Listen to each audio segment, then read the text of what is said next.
It's time for a little fun on the Woodsmith Shop. For today's project, we're building a chessboard. This chessboard has a little bit more going for it than just a game surface. We're making this one out of solid wood. No veneer here, but we've also included a modern looking base and a drawer inside for the chess pieces. Now, speaking of the chess pieces, we decided to make them ourselves. That way you'll have a custom set that matches your chessboard. There's going to be a little bit of turning involved, but it's a great way to build those skills at the lathe. It's all coming up on the Woodsmith Shop.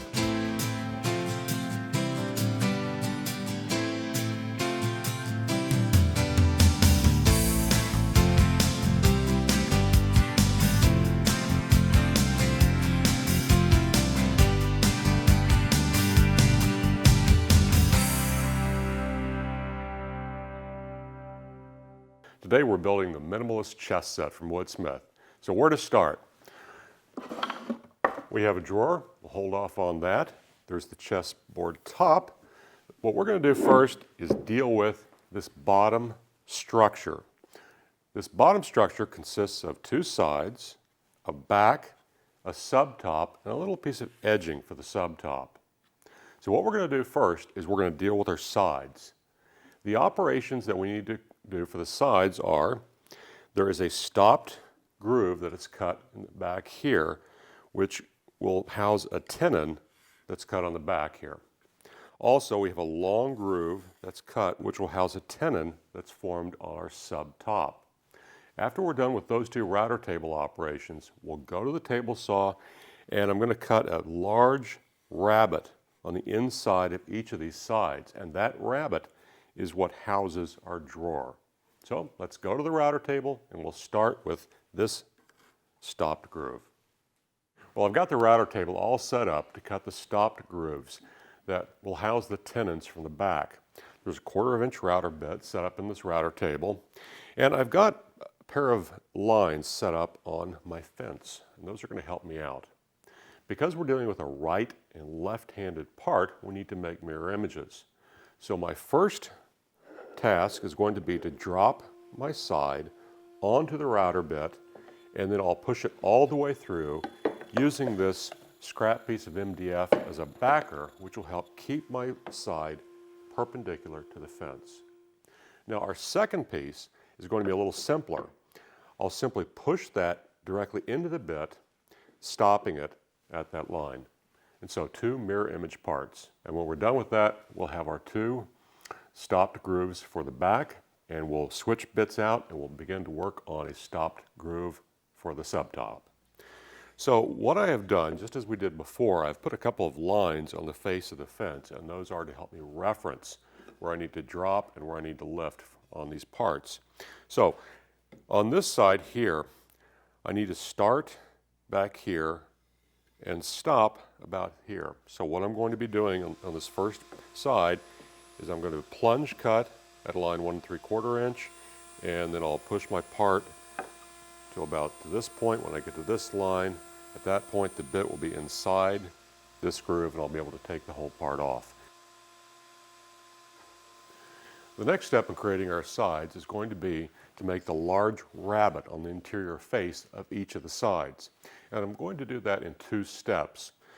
The first step, I'm going to run this part across flat over this dado blade, which is set 3/4 inch from the fence, 1/4 inch up. And what that's going to do is establish a nice clean ledge on our rabbet, and that ledge is where the drawer rides. Once I've done that, I'll put a sacrificial fence on the table saw, raise my blade up, and remove the rest of the stock. Well, next up, we need to make the back of our case. And what we need to do to make the back is to cut tenons on each end. Those tenons are going to fit into this stopped groove. After we get the tenons made, we're going to need to cut a shoulder on the bottom of each of those tenons to allow a little bit of clearance for this stopped groove. Well, what we're going to do now is we're going to put in a plow on the top inside edge of our back, and that plow will accept a tongue from the subtop. Now to do that, I've got an 1/8 inch bit in place, and I've got it set for a little over 1/4 inch in height. Well, the last part for us to make in completing our case is the subtop. Now, as you can see, I've drilled a lot of holes on this piece of plywood. There's a counterbore and a through hole. And what those are for is so that we can attach the chessboard on top of this with some screws. And the screws will have enough room to float so we can make amends to seasonal movement of the wood. What I need to do right now is cut a rabbet on 3 sides of the subtop, which will fit into those 1/8" grooves that we previously made on our sides and our back. Well, it's time to use a little glue.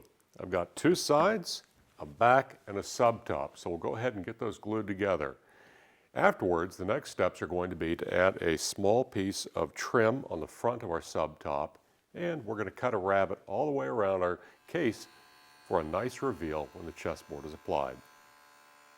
It's time to start working on the drawer, which will contain the chess pieces. The drawer itself is pretty simple. It mimics the same construction techniques that we previously used on making the case. So let's start with the front of the drawer.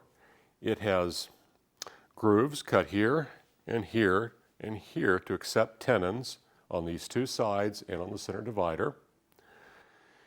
The sides each have a groove cut in the back, which will accept a tenon for the back of the drawer, and then there's a groove and a tenon for this divider to nest into the back. The bottom of the drawer actually just sits in a simple rabbet, and the advantage of doing that is that it gives us a little more depth for our chess pieces. So we're going to start with the front of the drawer, and I'll show you how I have things set up. As before, I have 2 layout lines, one in front of and one in back of the router bit. I have an 1/8" router bit in the machine right now. So what I'll do on one side is I will drop my part onto the router bit and push all the way through. On the other side, I'll go ahead and start my cut by pushing into it, and then I'll stop before it exits the other side, registering against that layout line. And that'll take care of the 2 grooves for the tenons of my sides. I'll then reset the height of my router bit, pull the fence back, and we'll take care of the center groove for the divider. Well, as long as I've got that 1/8" router bit in our router table, I think I'm going to go ahead and take care of the grooves on the sides, which will house the tenons from the back. When I'm done with that, I'll take care of the groove in the back, which accepts the tenon from the center divider. So you know the drill of how we do this. Pretty easy. All right, next up, 3/8 by 1/8" tenons milled on the ends of the sides, and those are going to go into the front of our drawer. So I've got a 1/2" router bit set up in the router table, up about 1/4 inch, out about 3/8, and we should be all set. Next up, we are cutting tenons on the back. These tenons will go into the sides. I've left my router bit the same height, but I've moved the fence forward so we only have 3/16 of exposure. The center divider has a tenon that's centered on each end, so I need to take a little bit off of each side of each end. I've got my router bit set up to take a 1/16 inch of depth by about 3/16 deep, and that should leave me with a 1/8" wide centered tenon. It's time to go ahead and cut the rabbet, which will seat the 1/4 inch plywood that forms the bottom of our drawer for all the little parts and pieces. So I've got a 1/4 inch router bit set up in my table here, and it's exposed 3/16 inch out, 1/4 inch deep, same thickness as the plywood. And I have some marks front and back like we've been doing. So what I need to do is to carefully go ahead and start my cut inside from the end and then end it before it comes out the other side. And I'll have to do that on most every part. So this is one of those times where you want to pay attention, make some pencil marks, and don't screw up. Well, here are our drawer parts ready to glue up.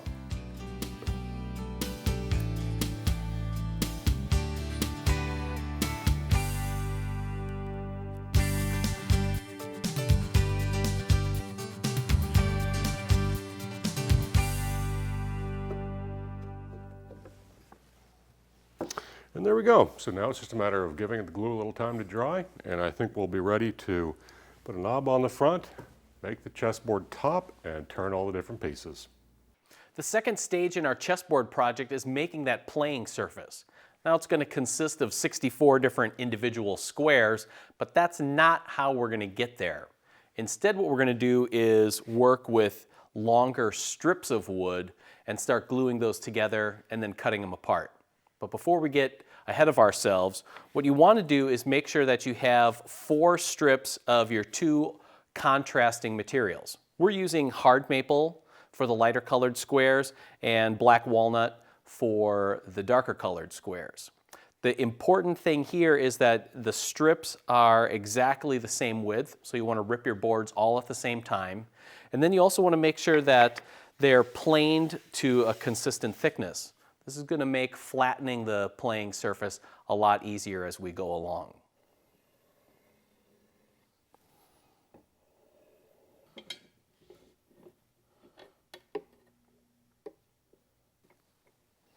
All right, there we go. We don't need a lot of clamping pressure. We just need to bring the boards tight together so that we don't have any gaps between them and the joints are nice and flush.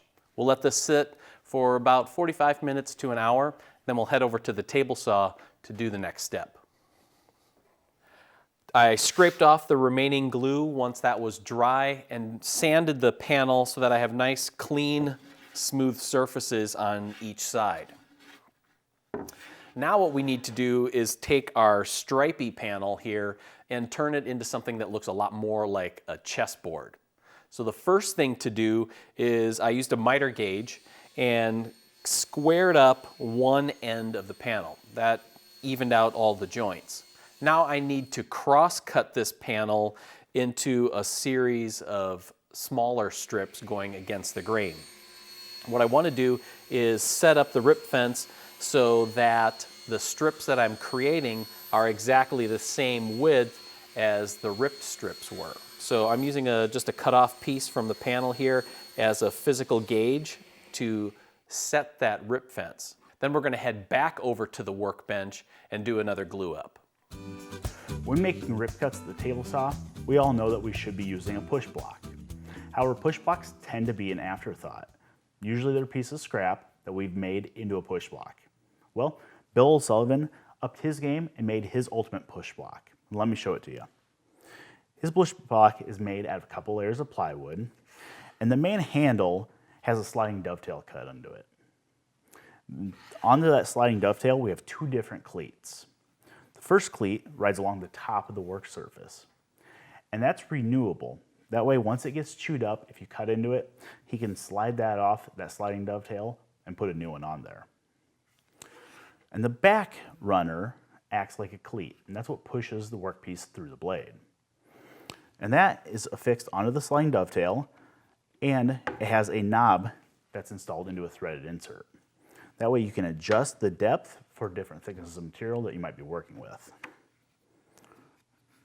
Overall, it's a push block that's going to last a lifetime, and it's going to give you safe, clean, accurate cuts.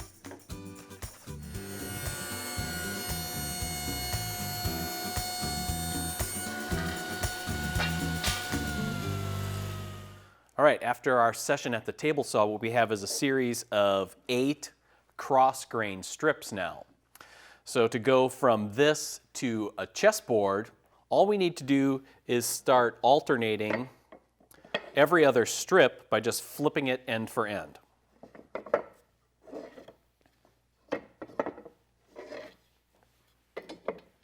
What's important here when you're doing that is that your lower right square is a light colored square in order to be a regulation chessboard. Now we're ready to glue this together.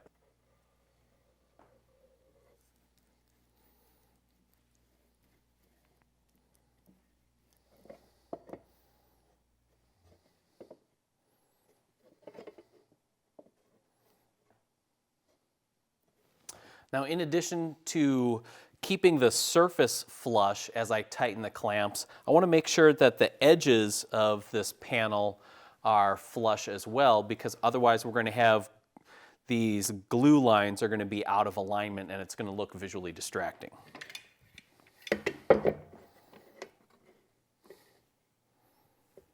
All right, we'll let that set up and then clean it up and get ready to do some final details on here.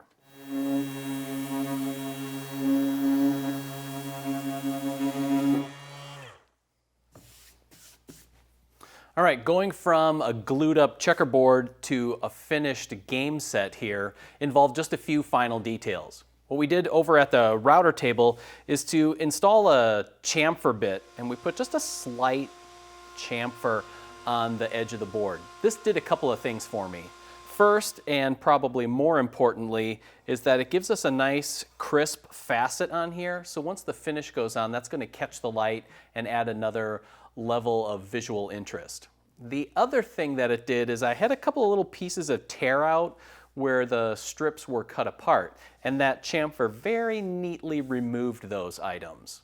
Now, the playing surface is attached to the case that Chris made with some round head screws. I think Chris talked about this earlier.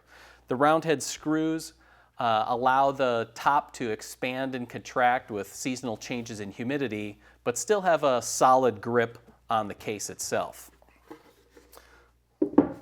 So with the top all put together, we can slide the drawer in. And there you have it. Now, at this stage, what you could do is find some really cool chess pieces, buy them, and you can start playing. So now with the base of the chessboard complete, the only thing left to do is to take care of the chess pieces. Now, of course, you could order a set, but this set here has some pretty basic turning and it's pretty easy to make. Now, there are a few oddities. The first being the pawns. If you look at them from the top, they're kind of an oblong football shape, but it's easy to do. We'll spend a little time at the lathe, then cut them apart and glue them back together. Next is the rook.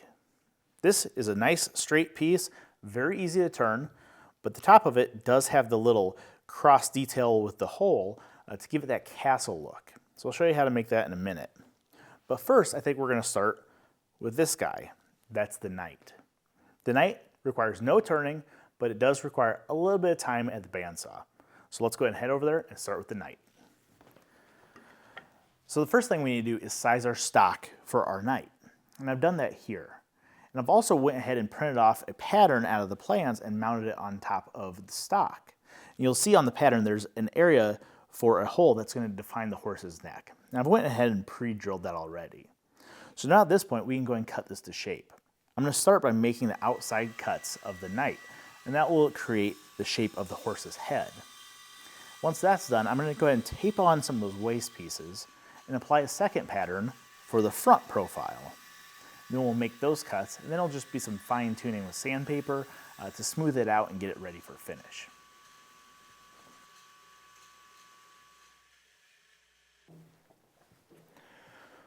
So now that the knight is cut to shape, all it needs is a little sanding to finish it up. We can concentrate on the other pieces.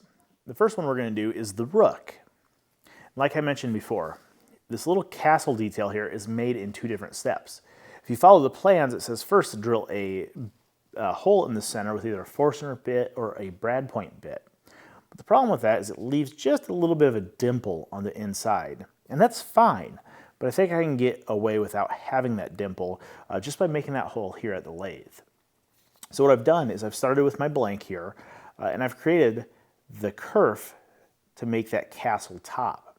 And I did that over at the table saw. I used a miter gauge with an auxiliary fence and simply stood the blank on end and used a spring clamp to hold it to the fence. Then I made a kerf, rotated the blank 90 degrees, and made another kerf. That's left me with that nice little cross on the end that's centered, and now we just have to get it mounted in the lathe centered.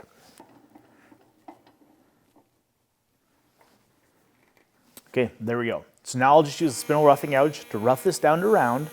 Then I'll use a parting tool to define some of my measurements. The first being the narrow point right below the top, and then the shape of the top. And then smooth everything out, pull the tailstock away, and come in with a parting tool and a spindle gouge to create that recess.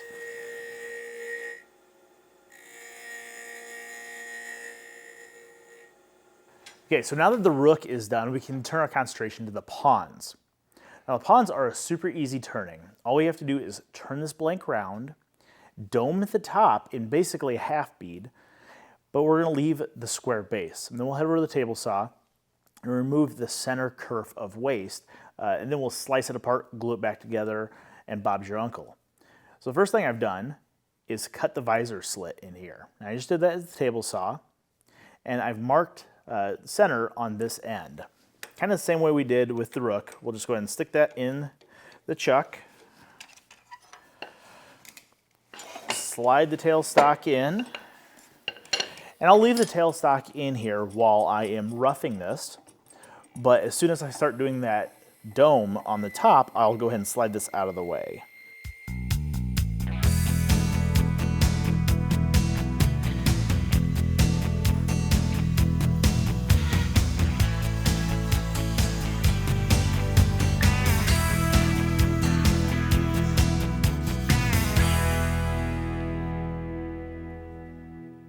There we go.